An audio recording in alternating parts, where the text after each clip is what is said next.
Señoras y señores, muy buenas noches, sean bienvenidos. En los próximos 60 minutos vamos a ver si somos capaces de dar respuestas a preguntas como, por ejemplo, ¿por qué nos asustan tanto los zombies? ¿Existen los muertos vivientes? Oiga, ¿por qué vuelan los aviones? ¿O por qué en algunos países se siembran nubes en el cielo y eso provoca lluvia? ¿Por qué si tienen alas los pingüinos no pueden volar? Y una más. ¿Por qué hay tantas plantaciones de mangos y aguacates en la comarca de la Axarquía? De todo esto hablaremos durante la próxima hora aquí, en la televisión pública de Málaga. Señoras y señores, El porqué de las cosas, 15ª entrega.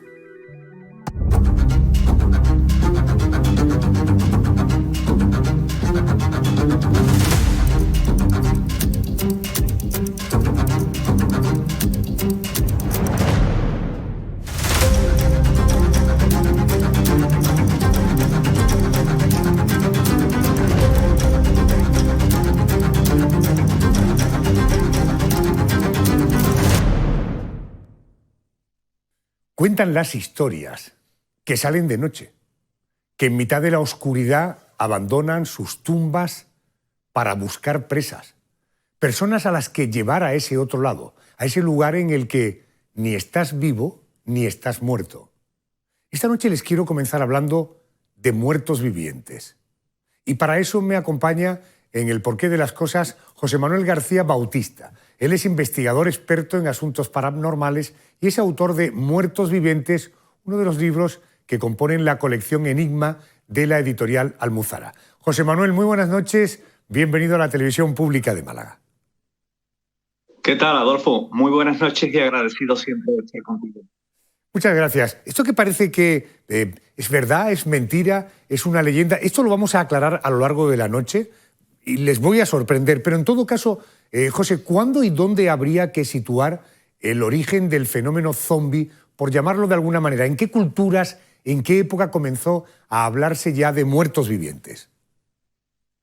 Pues realmente, fíjate, el tema de los muertos vivientes nos tenemos que remontar a la antigua Grecia, donde ya en Europa se hablaba de retornados, de personas que habían fallecido y habían regresado, habían vuelto de la muerte. Pero realmente el concepto moderno lo tenemos a partir del siglo XVII en Haití, en lo que antiguamente eran colonias españolas, donde por un sincretismo religioso pues se tenía también constancia de ritos que hacían resucitar a los muertos y que de alguna forma eran parte del folclore, pero también de la cultura de aquellos pueblos caribeños. Cuando hablas de sincretismo religioso, ¿exactamente qué quieres decir? Fusión de ritos. Nos encontramos que los barcos que se dedicaban a la trata de esclavos apresaban a lo que eran las personas, les privaban de su libertad en África, se los llevaban a lo que era la zona del Caribe, y allí lo que había, como no podían rendir culto a su religión, es decir, a la religión que ellos tenían, pues lo que hacían es que la disimulaban, la camuflaban con lo que era la religión cristiana. Y así, por ejemplo, pues tenían su santito, la Virgen de las Mercedes, la Virgen de Atocha, que realmente no son tales, sino que enmascaran a determinados cultos, determinadas deidades paganas que ellos tenían. Por tanto, la fusión, ¿no? Sincretismo, la fusión. La pregunta, José, ¿los muertos vivientes existen?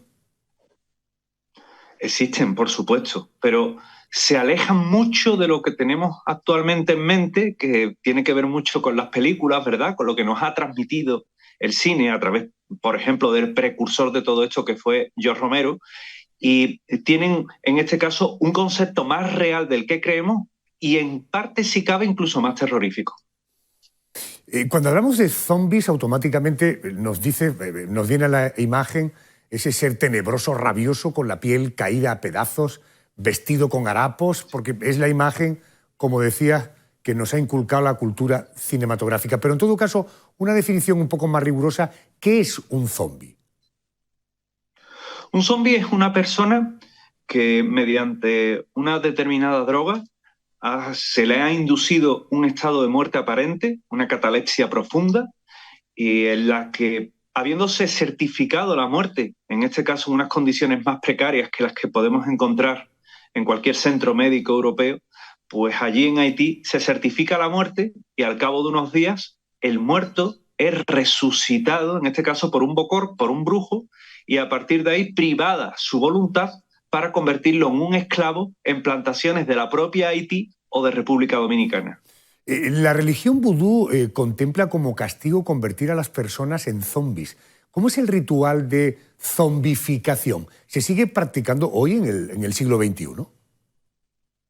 Se sigue practicando, Adolfo, y de hecho ese ritual se realiza casi sin darte cuenta, porque la persona que encarga la zombificación realmente lo que está encargando a un bokor, a un brujo, es el contacto de la víctima con una droga, la tetratodoxina, que se saca del pez globo, por vía cutánea, es decir, basta con que roce a una persona para que esa persona caiga bajo los influjos de esa droga, y a partir de ahí, bueno, pues se realiza toda una ceremonia de enterramiento, de luto, y lo curioso es que al cabo de los 2, 3 días suele el bokor acudir a la tumba, reavivar al difunto que ya tiene conciencia, se le aplica otra droga que es la escopolamina, esa droga que últimamente está tan de moda porque entre otras cosas es la base de la burundanga, y a partir de ahí, bueno, pues esa persona te puedo garantizar que no tiene recuerdos, que es un autómata y que hace lo que se le ordena. Quizás es una de las peores maldiciones, uno de los peores trabajos de venganza